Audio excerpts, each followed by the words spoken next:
গতকাল রাতে তো আমার এত টেনশন ছিল যে মনে হচ্ছিল আমি খেতে পারতেছি না। প্রথম আমি তো অনেক ভয়ে ছিলাম যে কি আসে না আসে, তার উপর মিলনের যুগ, তো আসলে পুরোটাই প্রেডিক্টেবল না, কিন্তু রেজাল্ট দেখে মনে হচ্ছে না যা হার্ডওয়ার্ক করেছিলাম তাই সফল হয়েছে। পরীক্ষার আগে আমি মানে পরীক্ষার যে বছর প্রথম দিকে আমি একটু হেলাফেলা করেছিলাম, কিন্তু আমার প্রি টেস্টের পরে মনে হলো যে না এভাবে চলে না। তো টেস্টের থেকে আমি অনেক ভালো মতো প্রস্তুতি নিয়েছি। আমি চেষ্টা করেছি যেন দিনে অ্যাটলিস্ট 8 ঘন্টা আমি ভালো মতো পড়ি। মানে আমি যত পেরেছি তত চেষ্টা করেছি। পরীক্ষার আগে যে গ্যাপগুলো ছিল ওই গ্যাপগুলো ভালো মতো আমি ইউজ করার চেষ্টা করেছি। আমার মনে হয় এই চেষ্টা দিয়েই আমার রেজাল্ট আমি সফল।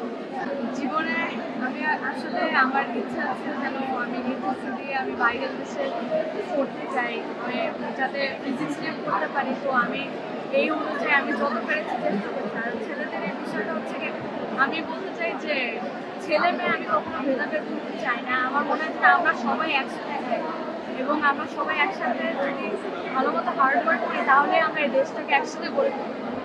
এখন ছেলে মেয়ে এটা ভালো করছে, এটা আসলে ছেলেদের ব্যাপার। ছেলেরা ভালো মতো, আমি চাই যেন ছেলেরা ভালো মতো করে যেন ওরাও মেয়েদের সাথে এগিয়ে থাকতে পারে, আমরা একসাথে যেন এই দেশটাকে গড়ে তুলি। গতকাল রাতে তো আমার এত টেনশন ছিল যে মনে হচ্ছিল আমি খেতে পারতেছি না, খুবই টেনশন লাগতেছিল। কিন্তু আজকে রেজাল্ট দেখে মনে হলো যে না এই টেনশনে হার্ডওয়ার্ক সবগুলোই সফল।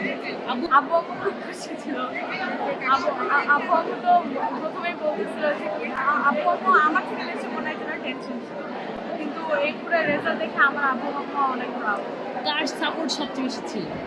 আমার মা বাবা দুজনেই ভালো মতো সাপোর্ট দিয়েছে, কিন্তু আমার মা আমার প্রতিটা ধাপে আমাকে প্রচণ্ড হেল্প করেছে। আমার মানে আমার যা জরুরি ছিল, আমার যা দরকার ছিল, আমার যেখানে আপত্তি হচ্ছিল সে সব জায়গায় আমাকে হেল্প করেছে, আমাকে অ্যাডভাইস দিয়েছে, আমাকে মোটিভেশন দিয়েছে, আমাকে কোচিংয়েও হেল্প করেছে। আমার মনে হয়